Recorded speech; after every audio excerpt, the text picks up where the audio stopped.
I'll start off a couple of statements because I know I'll probably be asked about them. I just want to talk about them, then we can move on to signing day. But number one, we've made the decision to redshirt Ike Eke. That decision was made, one, because we think he's going to be a really good player, and two, there's a realization that he's so new to the game that we need to continue to work with him, and we feel like the extra year, much like Sakar, will really aid in his development. So Ike's on board, we're on board, and I think it's a good thing for Ike and for our program. And also, just wanted to alert you to two injuries. I'm sure you've seen Marcus rolling around in a boot. Marcus sprained his ankle, has not practiced since Lindenwood. Will not practice today and is touch and go in terms of our game on Friday night. So we'll have to wait and see. Hopefully treatment and all that kind of stuff will work and he'll be able to bounce back, but we also have to prepare like we won't have him. And then Greg Elliott severely sprained his thumb in the Lindenwood game, and he has not practiced either. And so we'll not practice today, and again, we'll be day-to-day as we move forward. Obviously, both those kids are really important. Marcus, for obvious reasons, as a key member of our team. And then Greg, has had a fantastic preseason. Is a guy that I trust on the court and brings a lot of really good things to the table. So not having those two guys is a challenge.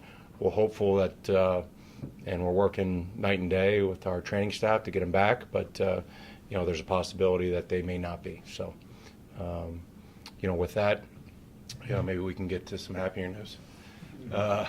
Very first thing, this is a really exciting day, for our program with the announcement that Joey Hauser has signed his letter of intent. I can remember when I first got the job here at Marquette, one of my first trips was to Stevens Point, and I saw Sam, who at that time was a sophomore, and Joey was trailing him around, and right away I said, I'm really probably going to want to coach that kid Sam Hauser, and saw Joey play, and I said, I'm going to really want to coach that kid Joey Hauser too. So today, was a result of a long-term relationship, a lot of work and effort on my staff's part, our program's part, and to have a player the caliber of Joey join our program is something that is huge news. I think Joey's one of the best players in the United States. What he brings to the table, first and foremost, as a person, his winning pedigree, his basketball IQ, his versatility and skill set, those are all things that are uncommon to find in players of any size. But when you find that in a player who's 6'9", and still, very much a young man, the future is incredibly exciting, and he's going to be a huge part of it. And he's been our top target in the class of 2018 for the longest time. I'm not sure there's ever really been a close second.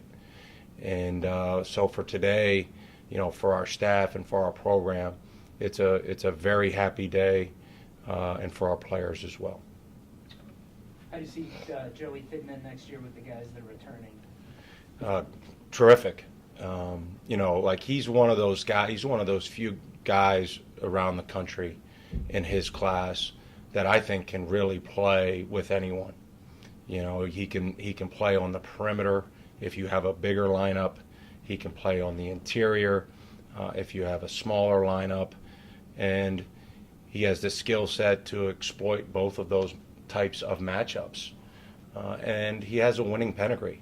I mean, look, he's won 3 straight state championships. I think they have a chance to win a 4th, which is a very rare accomplishment in this state, and he's been a huge part of each one of them. So when you talk about, his character, you talk about his basketball IQ, his skill set, and the fact that he is first and foremost about winning, I don't care who you throw on the court with him.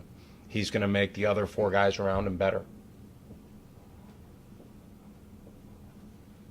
Well, thanks.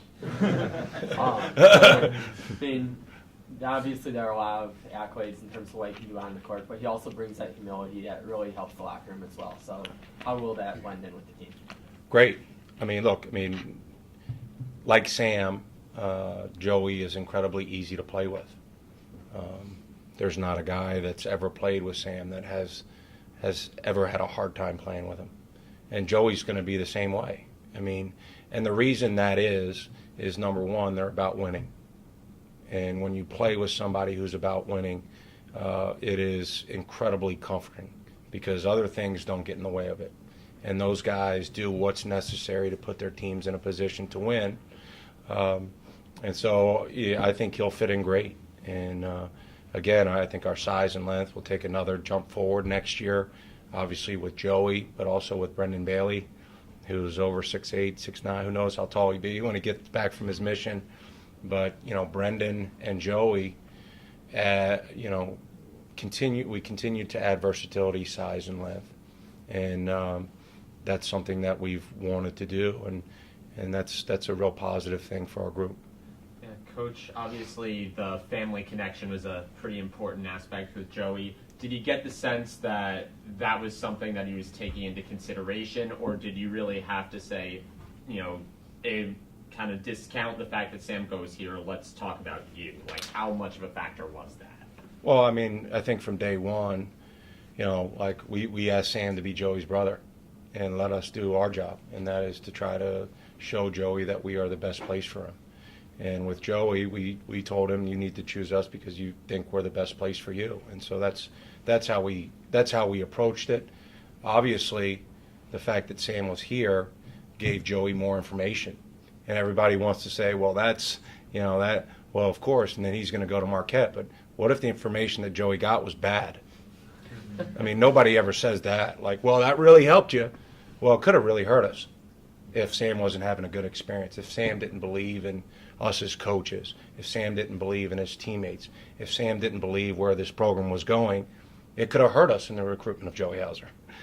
Fortunately, the family, Steph and Dave and Joey, they believe in our vision. They believe in our ability to help him become as good a person, player, and student as he can be, and they believe where this program's headed. And so, that's why, I think that's why he ultimately decided here. But, it's funny, well, you got him because of Sam. Well, no, if Sam was having a bad experience and didn't believe in what we were doing, we wouldn't have got him. But nobody ever talks about that. It's like, oh, you just got him because of that. Yeah, we may have, but Sam's having a pretty darn good experience. Sam's getting better. Sam loves Marquette. And so, if that helped us, it probably should have helped us. And then with regard to Brendan Bailey, how often are you in contact with him on his mission trip, and what do you say? Well, we're not allowed to talk to him. Okay. So, yeah, we're not allowed to have a phone conversation with him. You're allowed to email him every Monday.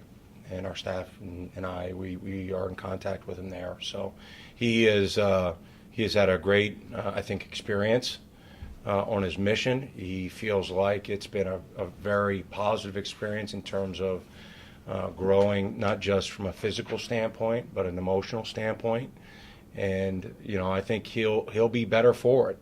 Now, obviously, coming off of 2 years of, not having this intense basketball experience, there'll be a little bit of rust that he'll have to knock off. But, people forget about Brendan. Our staff doesn't.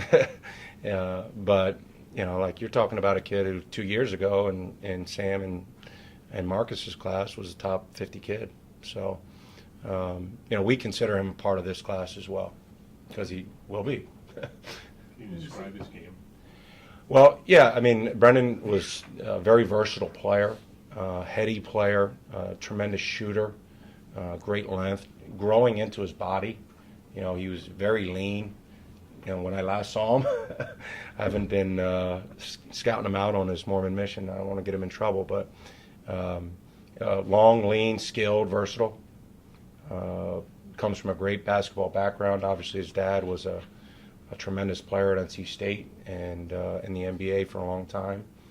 And he's a great kid. He'll fit in terrific. Would you say his dad is more of a power forward, but he is more Yeah, he's more of a. Reggie Miller type of. Well, let's hope so. I would take either. If you said you can be Thurl Bailey or Reggie Miller, I would take either. But he's more of a face the basket player than an interior player like his father was. Steve, going back to the Hausers, how much synergy is there truly between two brothers playing on the same team? And have you ever experienced any setbacks with two guys that grew up together and have played together for years? Well, I mean, I think, obviously they're brothers, and so there's a lot of similarities, which I've talked about in terms of their approach to the game.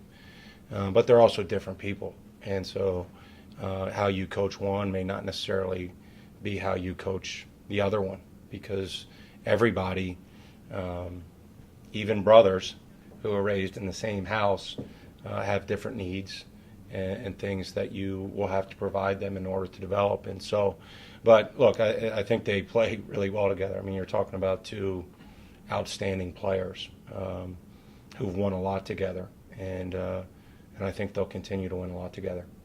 And a lot of it. You talk about Sam and Joey. Prior to Joey committing, a lot of people said the key to the recruitment was the third Hauser brother, Marcus Howard. How important was it for somebody like Joey to be able to get in here and build a relationship with somebody like Marcus or some of the other players on the team? Well, I think that was big. I mean, obviously, his ability to get to know the other guys, and he knew his brother.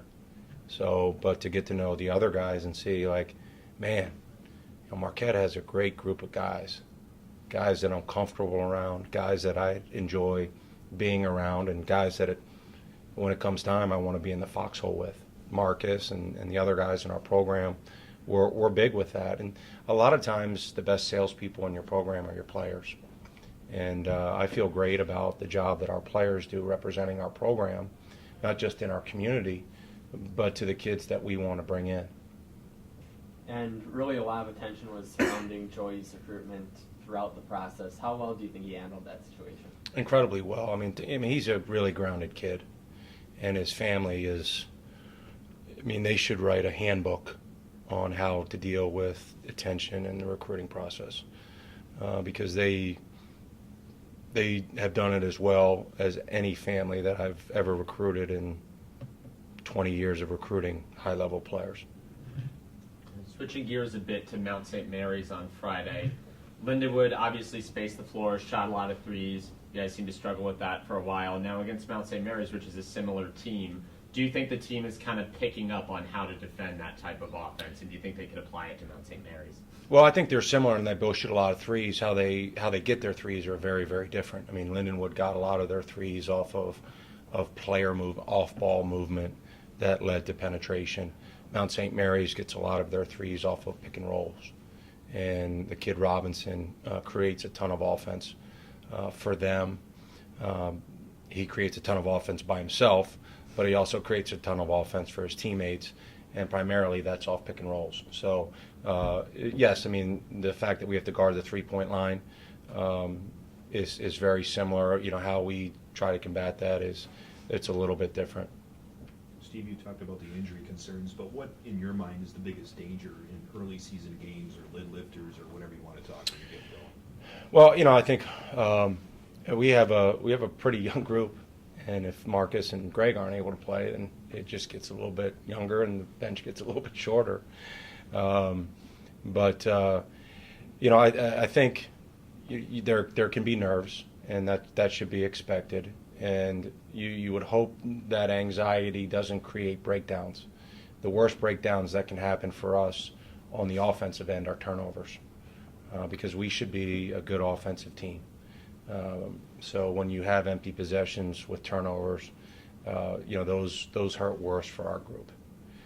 Then defensively, it's miscommunications, where guys aren't connected and talking, whether that's in transition or off of ball screens, you know, because a lot of times when there is anxiety, guys get quiet, and a quiet defense is the worst kind of defense. Good. Oh, one more? Yeah.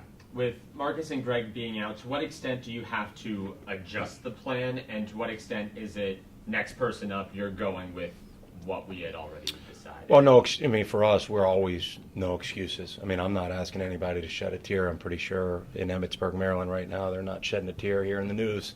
So it's next man up. Like, look, there's no excuses.